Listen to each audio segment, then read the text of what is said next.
Hello, welcome to the course. So throughout the course we will be learning a lot of interesting concepts and we'll be solving a lot of problems. But for the first lecture, let's focus on the most important part of this complete problem solving process. So बहुत सारी problem solve तो करेंगे, but उससे पहले what we should understand is the right way to approach a problem. So let's say if I give you a problem, say a maths problem. ठीक है, let's not get into the code and everything. If I give you a maths problem, what do you think you will do? So the first and the most important step would be to read the question, to understand what the question demands. So question पढ़ने के बाद you will just spend some time thinking कि इसे solve कैसे करते हैं, क्या approach use करेंगे हम, and उसके बाद we'll move to writing the solution for it. फिर उसके बाद हम अपना सोल्यूशन जो भी हमें लगा हमने सोचा उसको हम कन्वे करेंगे, उसको लिखेंगे and we'll frame it. Right, this is the process that we do. So same ही process we should actually follow when we are supposed to solve a problem and ultimately communicate our solution to the computer. So computer को communicate करने के लिए तो हमें code लिखना होगा, but code लिखने से पहले भी there are some steps that we should definitely follow. So the first and the most important step is whenever I say कि ये problem है और इसे solve करना है, so the first and most important step should be we should analyze the problem well. So if I have to write down these steps. So the first step that you should follow is analyze the problem well. So you should understand the problem, what actually you are required to solve. Once you have understood the problem कि हमें क्या करना है, next step actually should be कि problem समझ आ गई है तो we should think of its solution in our mind. हमें सोचना चाहिए कि हम उस प्रॉब्लम को सॉल्व कैसे करेंगे, क्या राइट अप्रोच होगा, कैसे करके हम उसके सोल्यूशन तक रीच कर रहे हैं. So next step should actually be that we should think of the solution obviously in our mind. सोचेंगे बस अभी. उसके बाद जब हमें लगता है हमने सोल्यूशन सोच लिया है, we should actually write it down. Code लिखने से पहले the step that is very important is कि हमारे दिमाग में जो भी thoughts हैं, जो भी rough idea है, जो हमने सोचा दिमाग में, that is just a rough draft कि हम finally क्या करने वाले हैं. So जो भी rough draft है हमें उसे actually लिख लेना चाहिए. So I would say the next step should be that you pen down the solution.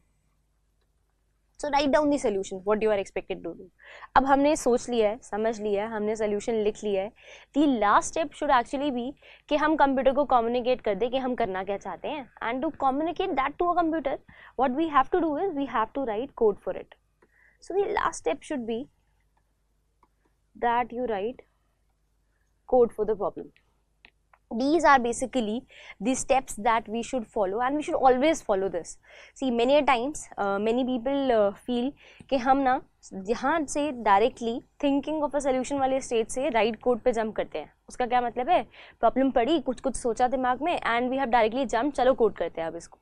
The problem with that approach is कि जब हम अपने रफ ड्राफ्ट को डायरेक्टली जंप करेंगे कोड पे तो we'll end up introducing a lot more bugs into our code. वो तो रफ था, हमने बस सोचा था और बहुत रफ आइडिया रखा था उसका. अब जब कोड लिखने जाएंगे वील रियलाइज नहीं यार ऐसे नहीं, we should add something else, we should do something else. वो एक मिस्टेक को ठीक करते करते we'll end up making a lot more mistakes. And इस तरह से इस प्रोसेस को फॉलो करके जो कोड तक हम रीच करेंगे that code will actually not be very good. तो बहुत ज़्यादा नीट, बहुत ज़्यादा सही कोड नहीं होगा वो, जस्ट बिकॉज कि हम श्योर नहीं थे जब हम उसको कोड कर रहे थे. सो जब हम पूरी तरह से श्योर नहीं थे अपने अप्रोच के साथ और हम डायरेक्टली जंप कर गए उसको कोड करने के लिए, सो हमने बहुत ज़्यादा टाइम स्पेंड ही नहीं करा अपने सोल्यूशन को ढंग से अंडरस्टैंड करने के लिए. So what we should actually do is, सोचने के बाद we should write it down, frame it properly, structure your solution properly कि कैसे हम क्या स्टेप्स फॉलो करके हम फाइनली अपने टारगेट तक रीच करने वाले हैं. एंड एक बार हमने लिख दिया तो पेपर पे ही just test it once, take 2-3 examples and figure out कि क्या हमने जो सोल्यूशन सोचा है वो उन 2-3 एग्जाम्पल्स के लिए सही चल रहा है या नहीं चल रहा. So you should understand this. So this actually is the complete process. Understanding the problem is okay, thinking of solution in your mind is okay.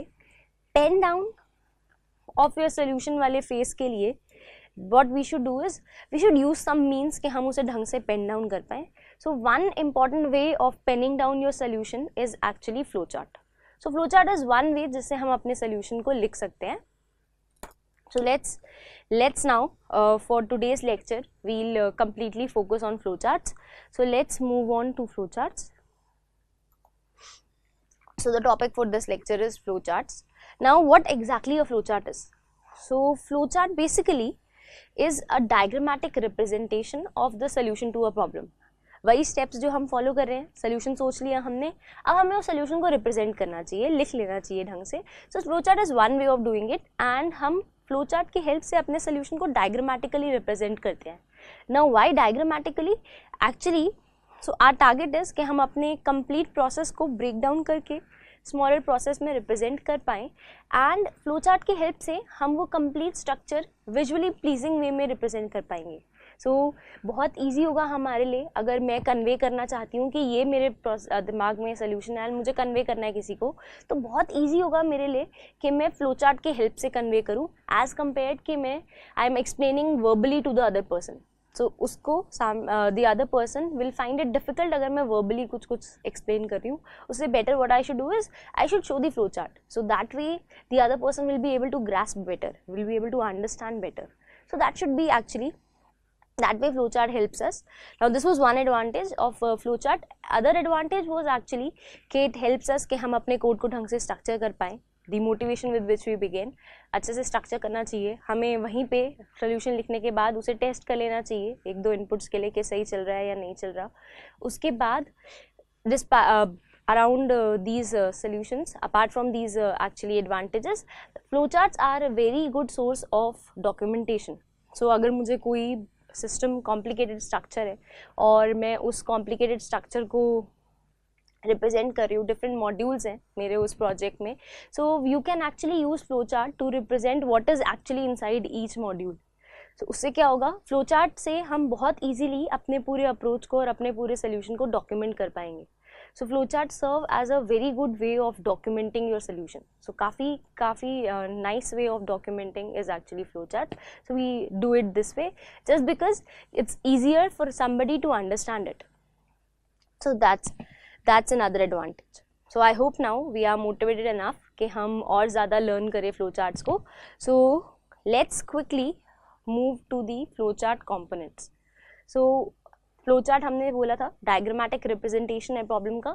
So since it is a diagrammatic representation, obviously there must be different components involve जिनके help से हम final diagram तक reach कर पा रहे होंगे. So different components involved. So following are the different components involved. These are different components. We will go through each and every component in detail when we'll use it. और ज़्यादा detail में समझेंगे. So the components are, there is a start block. जैसे start है वैसे ही end है. So start basically indicates के okay, so if I give you an English page to read, so you know where to start from, right. Page है हमारे सामने. So I know मुझे टॉप लेफ्ट कॉर्नर से start करना है, left to right read करना है and top to bottom lines को रीड करना है. यू नो कि हमें किस अप्रोच से अपने पेज को रीड करना चाहिए. Similarly if I give you a diagram to read और a flowchart to read, you should know where to start from, right. पता होना चाहिए कि इस डायग्राम को पढ़ना कहाँ से है, फिर इस स्टेप के बाद नेक्स्ट कौन से स्टेप पे मूव करना है, और फाइनली ये डायग्राम एंड कहाँ पर हो रहा है. So the start and the end blocks, terminators बोलते हैं इन्हें, यहाँ पे लिखा है जैसे. So these are terminators. So they indicate where your flow chart is actually starting from and where your flow chart will end. So these are the terminators. I'll come over to other components in detail when we'll use them. So for now, these are the components involved, and let's move further.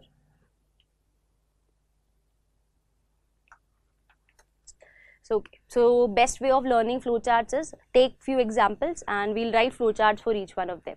So let's move. The first problem that we have to solve is you are given two numbers and you have to add those two numbers. सो दो numbers हैं और हमें उन्हें add करना है.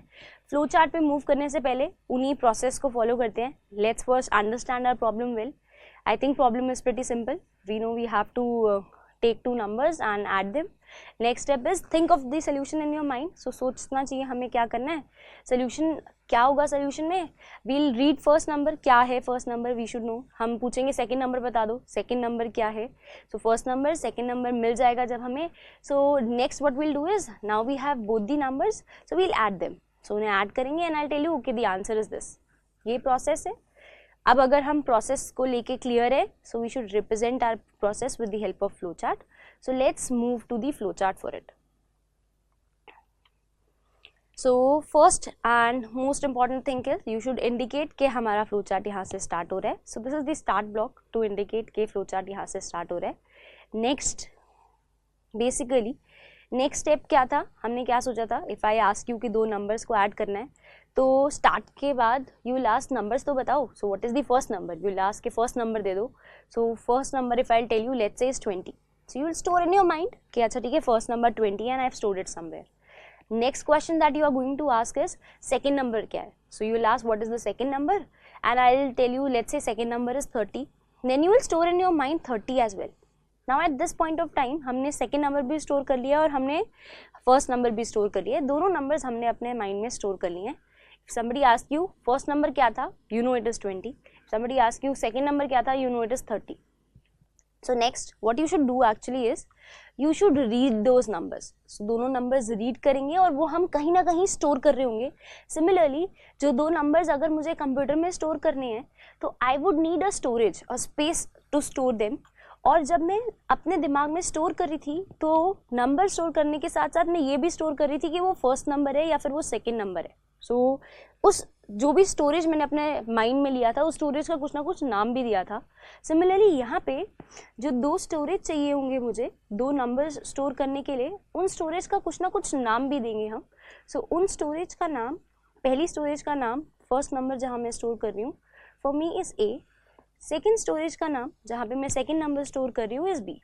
सो let's say first number is 20, second number is 30. So जो दो storage है मेरे माइंड में, I am actually storing those numbers.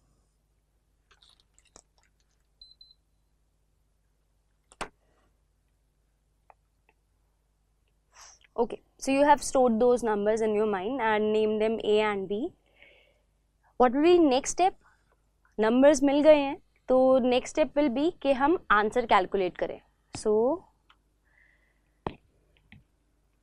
Next step is कि हम कुछ प्रोसेस करें, कुछ सॉल्व करें आंसर निकालने के लिए.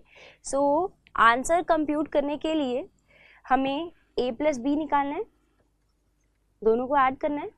a प्लस बी करने के बाद जो आंसर आएगा वो आंसर मैं अपने माइंड में कहीं स्टोर कर रही होंगी. 20 plus 30 is 50. Now I have stored it कि answer is 50. Similarly a plus B करने के बाद जो भी आंसर आएगा मुझे फिर से एक स्टोरेज चाहिए होगा जहाँ पे मैं वो आंसर स्टोर कर रही होंगी. So that storage for me is 50 and I have named that storage sum. उस स्टोरेज में डाला 50 and I have named it some.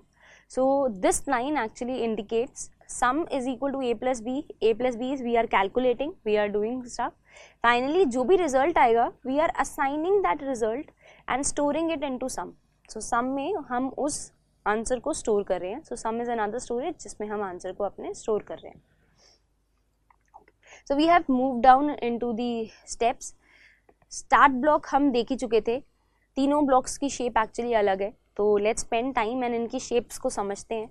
Start block भी नो स्टार्ट और एंड इंडिकेट करने के लिए होता है. यहाँ पे हमने नंबर्स रीड करे थे ए एंड बी, तो जो रीड करना है उस रीड करने के लिए ये हमारा इनपुट लेने का काम है. This is my input box. So input और आउटपुट लेने के लिए अगर हमें कुछ इनपुट लेना है तो पैरेललोग्राम शेप्ड बॉक्स बना आ रहा है ये. सो पैरेललोग्राम शेप बॉक्स को के अंदर हम लिखेंगे जो वैल्यूज़ हमें रीड करनी है, जो वैल्यूज़ मुझे यूज़र से लेनी है. नंबर्स लेने हैं यहाँ पे तो हमने उसमें लिख दिया. सो पैरेललोग्राम शेप बॉक्स में वो. नेक्स्ट वॉज नंबर्स रीड करने के बाद सॉल्व करना है, कैलकुलेट करना है, एक्चुअल कुछ काम करना है. सो जो भी प्रोसेसिंग जो भी कैलकुलेशंस का काम हम कर रहे हैं सो वो काम हम प्रोसेस बॉक्स के अंदर करते हैं. So this is process box. Rectangular shaped box है ये. So rectangular shape box is process box. इससे पहले जो पैरेललोग्राम शेप बॉक्स था वो इनपुट लेने के लिए था आउटपुट कराना है, प्रिंट कराना है रिजल्ट को, तो एक और पैरेललोग्राम शेप बॉक्स का ही यूज करेंगे हम उसके लिए भी। सो इनपुट लेना हो या आउटपुट लेना हो, पैरेललोग्राम शेप बॉक्स लिख रहे हैं हम। प्रोसेस बॉक्स वाज हमें कुछ कैलकुलेशन करना है। स्टार्ट वी नो कि हम इंडिकेट कर रहे हैं कि फ्लो चार्ट यहाँ से स्टार्ट हो रहा है, ठीक है। सो सम निकालने के बाद आंसर निकाल लिया है हमने, तो वी शुड टेल कि आंसर ये है। So now next step should be कि हम सम को आउटपुट कर दें। सो इस पॉइंट पे हम आउटपुट कर रहे हैं रिजल्ट को। So we are printing the result, this is the result. Result किसके पास है? रिजल्ट सम के पास है। 20 + 30, अगर 20 + 30 करना था तो सम के अंदर 50 वैल्यू थी, तो आउटपुट हमने 50 करा है। सो 50 आउटपुट हुआ होगा। सम के अंदर जो भी वैल्यू है, सम वाज द स्टोरेज जहाँ पे हमने वैल्यू स्टोर करी थी, तो जब हम आउटपुट सम लिख रहे हैं तो हम उस स्टोरेज की वैल्यू रिवील कर रहे हैं। सो स्टोरेज की वैल्यू इज 50। सो 50 प्रिंट हो गया, नंबर्स ले लिए, सम कर दिया, आंसर प्रिंट कर दिया। So I think we are done. So if we are done then we should indicate that that's the end of our flow chart. Start से लेकर एंड तक हमने यूज कर लिया। The arrows that we were using, so these arrows indicate the flow। Start के बाद next कहाँ जाना है? सो स्टार्ट के बाद नंबर्स रीड करने हैं, रीड करने के बाद नेक्स्ट क्या करना है? सम निकालना है, सम निकालने के बाद नेक्स्ट क्या करना है? आउटपुट करना है, एंड फाइनली एंड।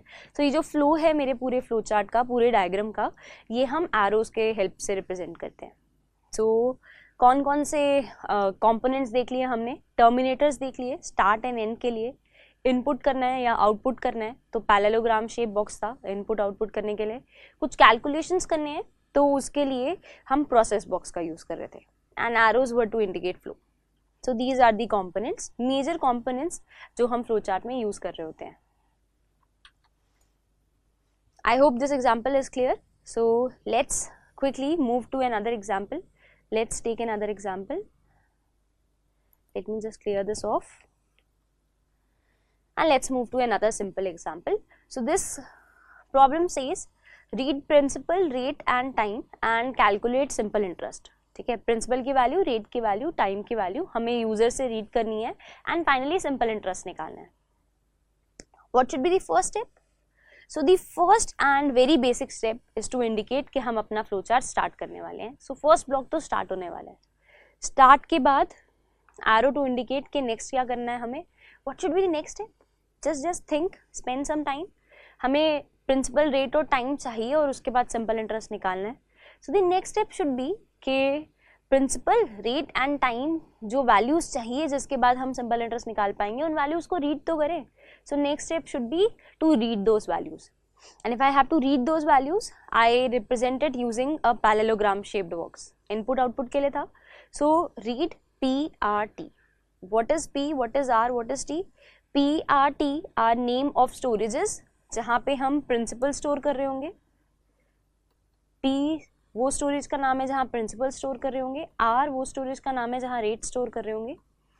T वो स्टोरेज का नाम है जहाँ टाइम स्टोर कर रहे होंगे। सो PRT, these are different storages जहाँ हम प्रिंसिपल, रेट एंड टाइम की वैल्यूज रीड करके स्टोर कर रहे होंगे। प्रिंसिपल, रेट एंड टाइम ले लिया है, तो नेक्स्ट स्टेप क्या होना चाहिए? अब मैंने P बता दिया क्या है, R बता दिया क्या है, T बता दिया है। आई थिंक अब हमें सिंपल इंटरेस्ट निकालना चाहिए। So we should solve the problem. Simple interest का फॉर्मूला क्या था? So it was P into R into T by 100. So this was the formula of simple interest. So हमें calculation करना है, सिंपल इंटरेस्ट का answer निकालना है। सो calculations करने वाले या ऐसे काम, for that we actually use a process box. So rectangular shape box है, P into R into T by 100 using the formula. हमने सिंपल इंटरेस्ट निकाला और वो सिंपल इंटरेस्ट निकाल के मुझे कहीं स्टोर करना है। सो SI is the name of the storage जहाँ हम अपना आंसर स्टोर कर रहे होंगे। सो PRT by 100 करके हमने आंसर निकाला और हमने वो SI स्टोरेज में स्टोर कर दिया। सो यहाँ पे हमने अपना आंसर कंप्यूट करके स्टोर कर दिया है, रीड कर लिया, आंसर निकाल लिया। Next step should be कि now we have the answer, so we should output it obviously. So next step should be कि हम अपने प्रॉब्लम को आउटपुट कर दें। So next would be कि हम अपना रिजल्ट शो कर दें। रिजल्ट शो करने के बाद finally that's the end of the program that we should indicate कि we are done. So this is how we indicates. Okay, so हमारा flow chart खत्म हो गया है. So with this we are done with another simple problem that was principal, rate and time read करके simple interest निकाले. I hope you have understood it well. I hope you have understood के different components क्या हैं flow chart के and हम कौन से component को कहाँ use कर रहे होंगे. So after this, now it's time for you to solve and write down flow charts for a problem or two, so that you get a better hold of what we have learned.